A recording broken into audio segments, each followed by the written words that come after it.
Hello guys, welcome to Mark Shrimp Tanks. Today I'm going to be showing you how I set up 2 bee shrimp tanks relatively fast, right? And we're going to be using new substrate, we're going to be using 2 new tanks, we're going to be using filters that came out of the old tanks that were already there.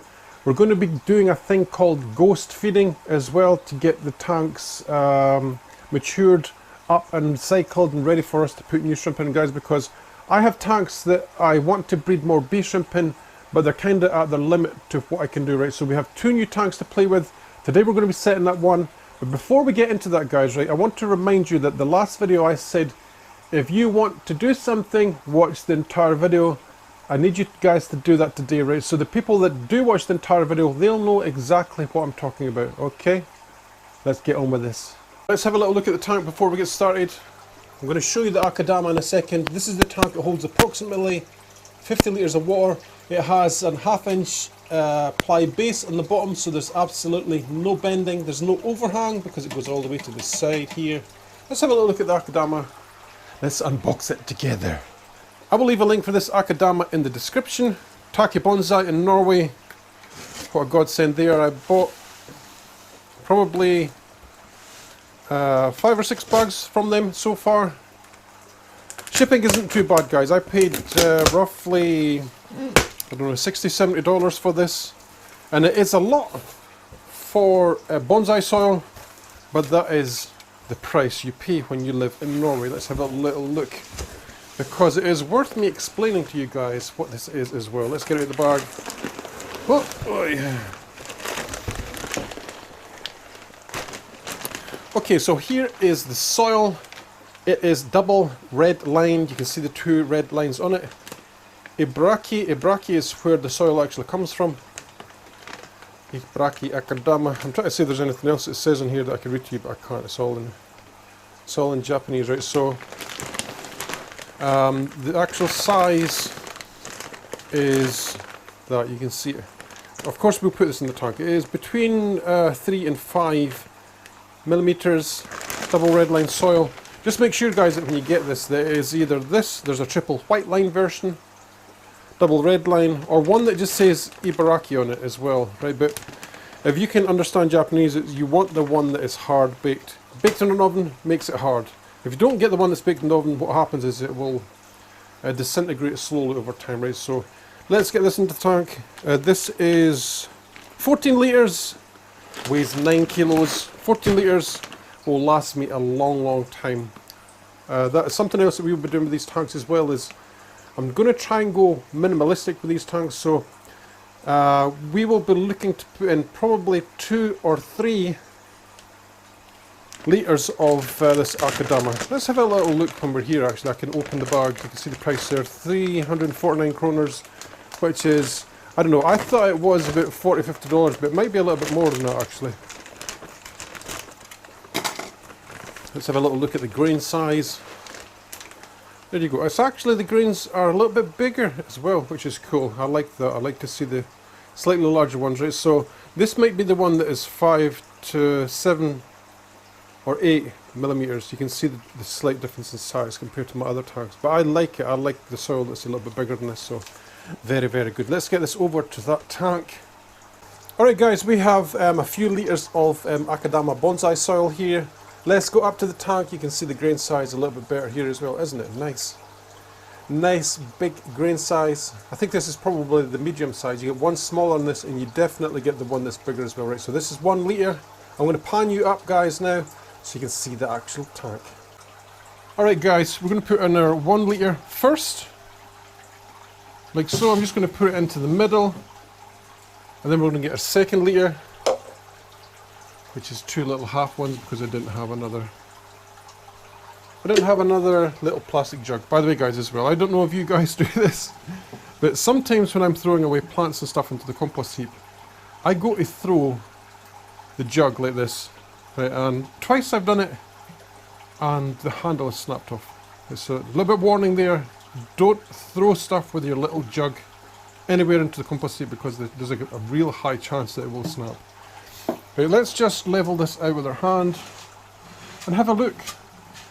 Because I want to try something new with this, guys, right? I want to try a minimalistic depth to my tanks, because I am seeing, right, that they only last a certain amount of time, right, and it could be 1 or 2 years. Right, and I noticed that there seems to be a boom time in the beginning, and then you can still have shrimp breeding, but it's not as good as it was in the beginning, right? So I don't mind if I have to restart a tank for a month or so while we get the best out of the soil again. You know what I'm saying? I don't mind changing soil if it's better for the shrimp, right? So that isn't too bad actually. That gives us at least 3 centimeters, maybe 2 centimeters. On the side here it looks like 3 down here, but 2 is fine, I think.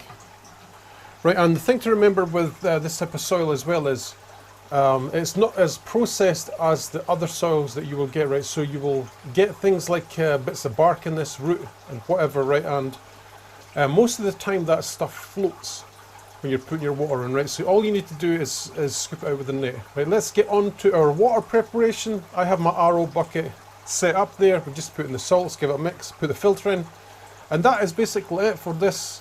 And then we'll get on to the ghost feeding part as well. Alright guys, here we have our salted B mineral. This is for B shrimp. I have written the TDS in the top. 128 parts per million. I just happen to know the exact amount to put in here. You guys will all eventually learn this stuff too. For me guys, it is just under a full scoop twice. Right, so that's two little scoops like this, just under a full scoop. And that is all that goes into this, right? So that is about 26-27 litres of water. I won't have enough to fill this tank up entirely today, but it is enough to get us started. It's enough to get us to get the filtration into there as well. And as I said to you guys before, the filtration came from a tub that was already there, and the tub was filled with the breeding colony of crayfish, Texarkana crayfish, little dwarf, little baby cute crayfish, right? So they bred quite successfully in there, so that's why I'm going to go back to this filter as well. When we're adding the water to the tank, once it's filled up enough, I'll actually take the filter that's in the cold tub now, and I'll put it into that tank there, and we'll give it a squeeze, right? We'll get all the goodness out of that little sponge filter and into the tank. We'll probably have to leave it for at least 3 or 4 weeks, I think, at the minimum. I'm trying to do this like all minimum timing stuff. And it can be kind of hard with an activated soil doing minimum stuff, right? Because you have the buffering of the soil.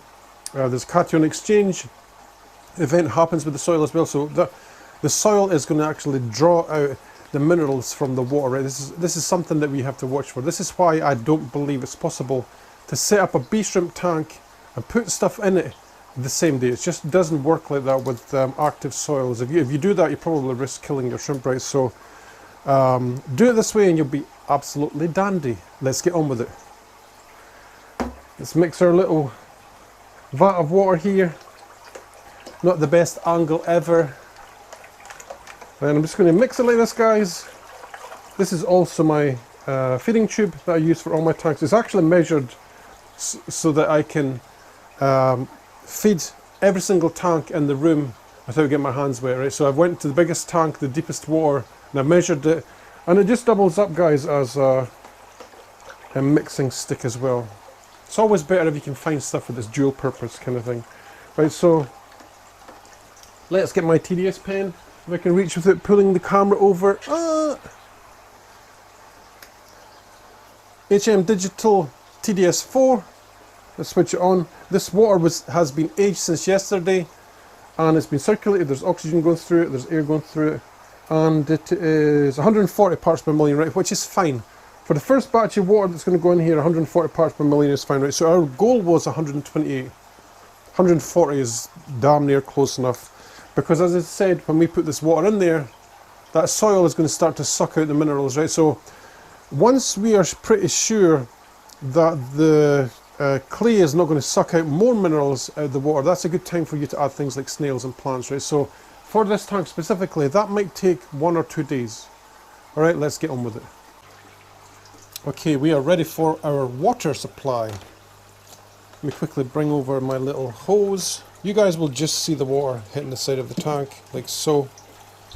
And that is how fast my water goes into my tank. Right, this is how fast the flow is. And guys, we are not going to put our filter in here until the water's at least a quarter of the way up, right? So I'm not going to make you guys wait through that either, because it is hell of a boring.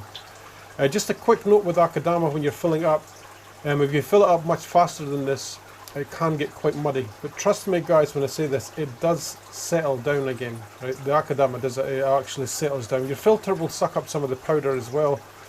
So don't be discouraged if it looks like mud a little bit, the water, because it will eventually clear. Okay, so we'll be back in a second. As I said guys, I'm not going to bore you with waiting days and days and days to watch me put snails in here. The next thing you will see on this route will probably be a video in, I don't know, like a month, when it will have shrimp in it. I think that's a better idea, right? But this is just to give you a quick idea of how I do things on the fly-ish, for a soft water bee shrimp tank, right? So that brings us on to near the end of the video. If you have watched this far, right, you'll know what I'm going to say already. If you love shrimp keeping, I want you to repeat this phrase. I love Akadama will be the key words that you need to put into the comment section below to win, to be in with a chance of winning some lovely Mark Shrimp Tanks Nettle Mixed Shrimp Food. Okay guys, thank you for watching. I'll catch you in the next one. Look out for updates. Bye!